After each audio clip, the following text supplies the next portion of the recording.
जय माता दी दोस्तों, तपोभूमि क्लासेस में मैं अवधेश भदौरिया आप सभी का स्वागत करता हूं। दोस्तों आज के लेक्चर में हम एरर डिटेक्शन का 7वां पार्ट पढ़ेंगे। पिछले 6 पार्ट अगर आपने नहीं देखे हैं तो डिस्क्रिप्शन में प्लेलिस्ट का लिंक दिया है, वहां से आप सारे 6 पार्ट देख सकते हैं। दोस्तों error detection, spot the error या सेंटेंस इंप्रूवमेंट, इस तरीके से इनके क्वेश्चंस आते हैं। चलिए हम चालू करते हैं 31वें नंबर के रूल से। दोस्तों इस रूल में हम देखेंगे कहाँ पर सम का यूज़ किया जाता है और कहाँ पर एनी का यूज़ किया जाता है। दोस्तों ये मोस्ट इम्पोर्टेंट रूल है क्योंकि सम और एनी के यूज़ में जो डिफरेंस है इस पे बहुत सारे क्वेश्चंस एग्जाम्स में पूछे जाते हों, चाहे वो एसएससी हो या फिर व्यापम के एग्जाम्स हों। तो दोस्तों जो सम है उसका यूज़ हमेशा अफर्मेटिव सेंटेंस में होता है। कैसे सेंटेंस में? हमेशा अफर्मेटिव सेंटेंस में होता है। और एनी का यूज़ हमेशा नेगेटिव सेंटेंस में होता है। दोस्तों जो एनी है वो नेगेटिव और इंटेरोगेटिव दोनों सेंटेंस में यूज़ की जाती है। सम का भी यूज़ कभी कभी इंटेरोगेटिव सेंटेंस में किया जाता है, लेकिन केवल तभी किया जाता है जब इंटेरोगेटिव सेंटेंस में के थ्रू कोई रिक्वेस्ट की जा रही हो या फिर कोई कमांड दी जा रही हो, और वो भी दोस्तों ऐसी रिक्वेस्ट या ऐसी कमांड जिसका आंसर आपको हाँ में मिले, यानी कि कुछ आशा हो कि हाँ ये काम हो सकता है, यानी जिसका आंसर हाँ में मिले वहाँ पर हम उस वैसे इंटेरोगेटिव सेंटेंस में हम सम का यूज़ कर सकते हैं। अदरवाइज हर जगह एनी का यूज़ किया जाता है। ठीक है दोस्तों, एग्जाम्पल देख लेते हैं। जैसे पहला है आई हैवंट, तो दोस्तों ये हैवंट आ गया, नॉट आ गया, यानी कि ये नेगेटिव सेंटेंस हो गया, तो इसमें सम का यूज़ नहीं होगा। वॉच्ड एनी सीरियल टुडे, ये इसका मतलब है यहाँ पर एनी का यूज़ हो रहा है। क्यों हो रहा है? क्योंकि ये नेगेटिव सेंटेंस है। ठीक है, सबसे पहले तो सम और एनी दोनों का यूज़ काउंटेबल या अनकाउंटेबल दोनों में हो सकता है, दोनों में ही दोनों का यूज़ हो सकता है, काउंटेबल अनकाउंटेबल। तो एनी सीरियल टुडे ये सही हो गया अपना। ऐसे ही दूसरा देखें दोस्तों, will you give me some milk, तो दोस्तों ये है तो इंटेरोगेटिव सेंटेंस।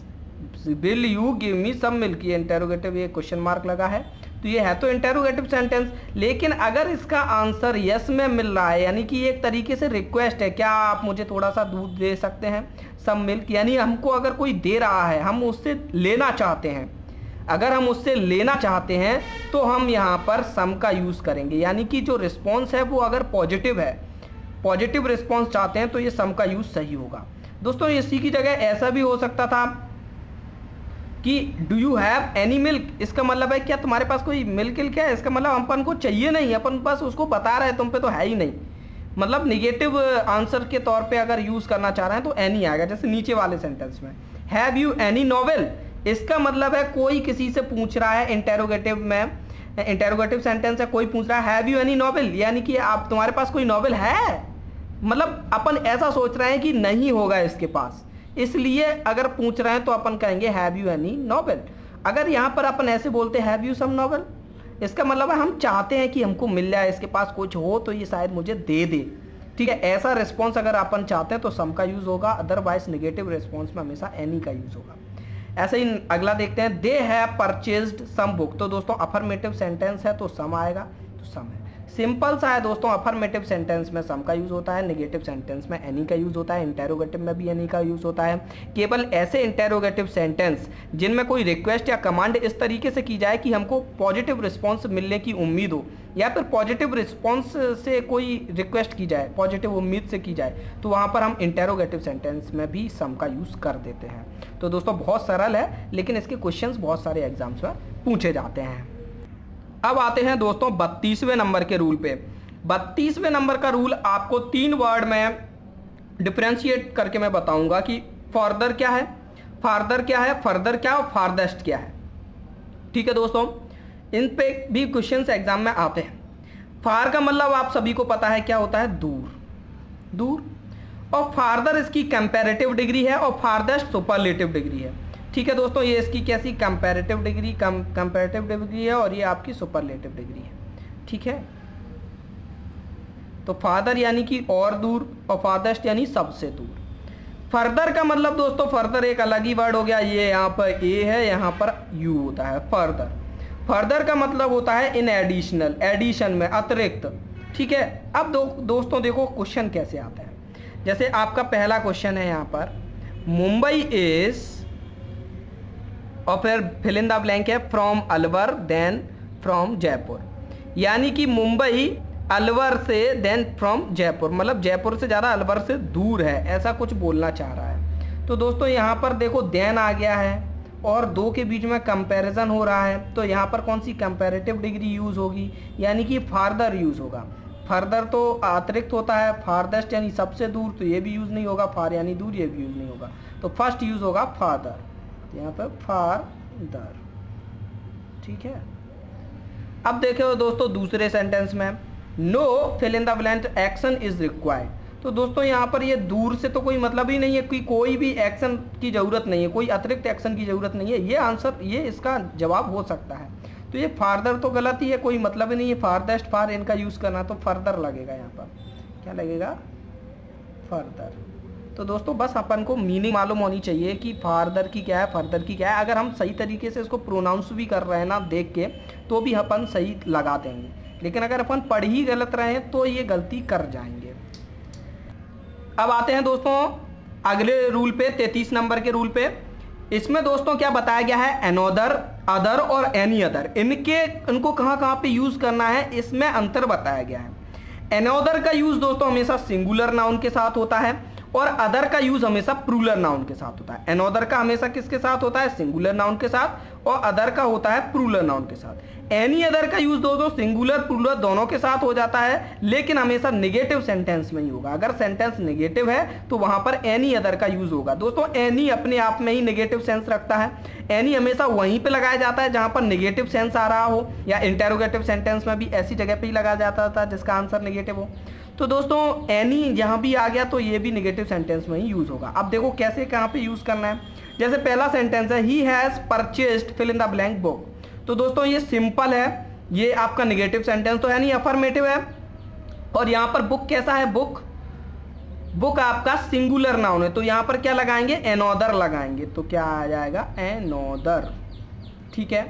अब दूसरा देखें, सी हैज विजिटेड प्लेसेस, दोस्तों ये अफर्मेटिव सेंटेंस है तो एनी अदर नहीं आएगा, एनोदर या अदर में से एक आएगा। अब प्लेसेस आ गया यानी प्लूरल आ गया तो अदर का यूज करेंगे, अदर। तीसरा देखें, आई हैवंट, हैवंट आ गया नेगेटिव, सीन प्लेस, तो यहां पर क्या आ जाएगा, एनी अदर। दोस्तों चाहे सिंगुलर हो चाहे प्लूरल, दोनों के साथ एनी अदर ही आता है। ऐसे ही नीचे वाला हैवंट आ गया ना, यानी नेगेटिव सेंटेंस है तो विजिटेड के साथ क्या आ जाएगा, विजिटेड एनी अदर प्लेसेस। यहाँ पे ये सिंगुलर हो प्लूरल हो उससे कोई भी फर्क नहीं पड़ता। तो दोस्तों ये भी बहुत इंपॉर्टेंट रूल है, इसको भी हमेशा ध्यान में रखना है। ऐसा नहीं कि आप बार बार भूल जाओ फिर इसको याद कर रहे हो, ये चीज़ें कुछ ऐसी होती है जो हमको हमेशा याद ही रखनी है।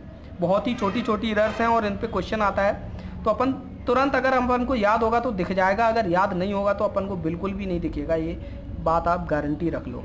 अब आते हैं 34वें नंबर के रूल पे। दोस्तों इस रूल में मैं आपको बताऊंगा कि सुपरलेटिव डिग्री कहां पर नहीं लगानी। आपने ये तो काफ़ी पढ़ा होगा कि सुपरलेटिव डिग्री कहां कहां लगाते हैं, लेकिन कहां पर नहीं लगानी है ये आपको ध्यान में रखना चाहिए।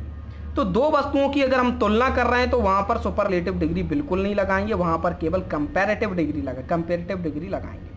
दूसरा दोस्तों, दो सुपरलेटिव एक साथ नहीं लगेंगी, दो सुपरलेटिव डिग्री कभी भी एक साथ नहीं आ सकती। और तीसरा, सुपरलेटिव के साथ अदर या एल्स का यूज कभी भी नहीं होगा। चलिए देखते हैं कैसे। पहला एग्जांपल है, he is the best of 2 students. तो दोस्तों यहाँ पे द बेस्ट लगाया है, उसके बाद ये कंपैरिजन हो रहा है, दो वस्तुओं की तुलना हो रही 2 स्टूडेंट्स की, तो यहाँ पर द बेस्ट लगाना गलत है। He is better of the 2 students हो सकता था, तो ये आपका गलत हो गया। अगला है, he is the most strongest of all. दोस्तों ये मोस्ट भी सुपरलेटिव है और स्ट्रॉन्गेस्ट भी सुपरलेटिव है, अपने आप में पर्याप्त है, तो ये दोनों ही सुपरलेटिव एक साथ नहीं आने चाहिए, दूसरे रूल से ये गलत है। इसका सही होगा, he is the strongest of all, सभी में स्ट्रॉन्गेस्ट है। तीसरा है दोस्तों, सुपरलेटिव के साथ अदर या एल्स का यूज नहीं होगा, तो यहाँ पर तीसरे सेंटेंस में क्या बताया, सी इज द मोस्ट ब्यूटीफुल। दोस्तों जो मोस्ट ब्यूटीफुल है ये अपने आप में पूरी ही सुपरलेटिव है, ऐसा मत समझिए कि मोस्ट सुपरलेटिव और ब्यूटीफुल। ये कुछ ऐसे वर्ड होते हैं जिनके आगे मोर लगा के कंपैरेटिव बताते हैं और मोस्ट लगा के सुपरलेटिव बनाते हैं। Most beautiful of all other girls, तो यहाँ पर दोस्तों ऑल अदर आ गया, अदर, तो ये यहाँ पर जो सुपरलेटिव डिग्री के साथ अदर का यूज नहीं हो सकता, तो ये भी सेंटेंस आपका गलत है। तो आपको इस तरीके से देखना है।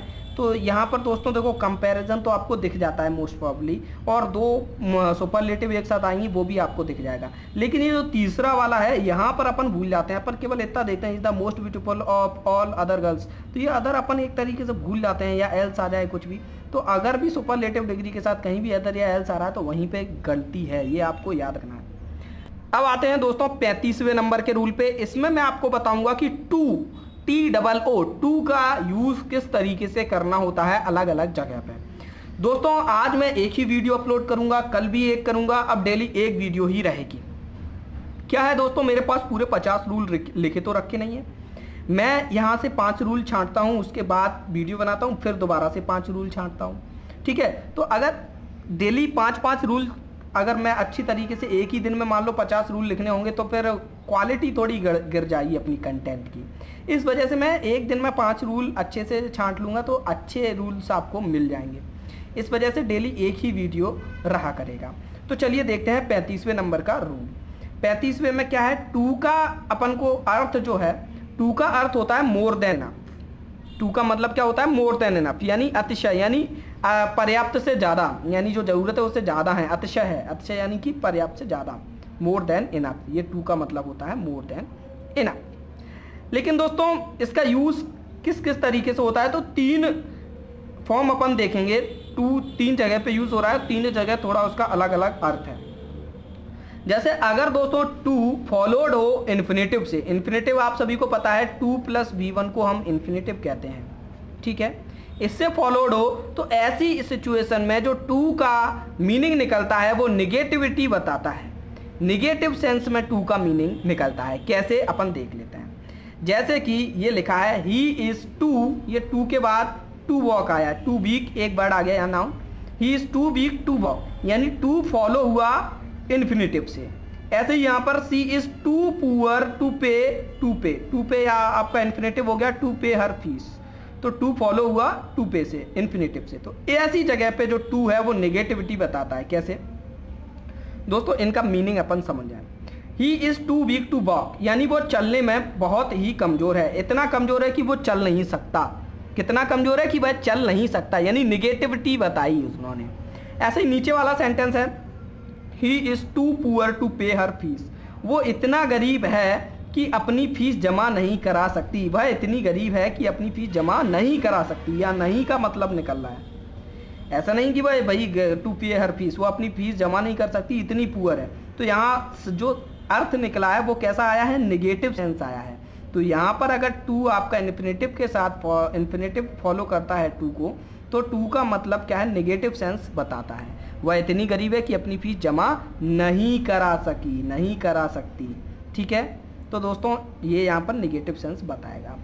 इससे रिलेटेड बहुत सारी एरर्स आती हैं, तो आपको क्या समझ में आ जाएगा कि इस तरीके के सेंटेंस में कभी भी नॉट नहीं लगेगा, क्योंकि अपने आप में ही ये सेंटेंस निगेटिव है। तो यहाँ पर अगर कहीं पर नॉट लगा दे रहे हैं, she is too poor to don't pay her fees, या फिर इस तरीके से कहीं भी या इस सेंटेंस में नॉट लगाएंगे तो वहाँ पर वो गलती हो जाएगी।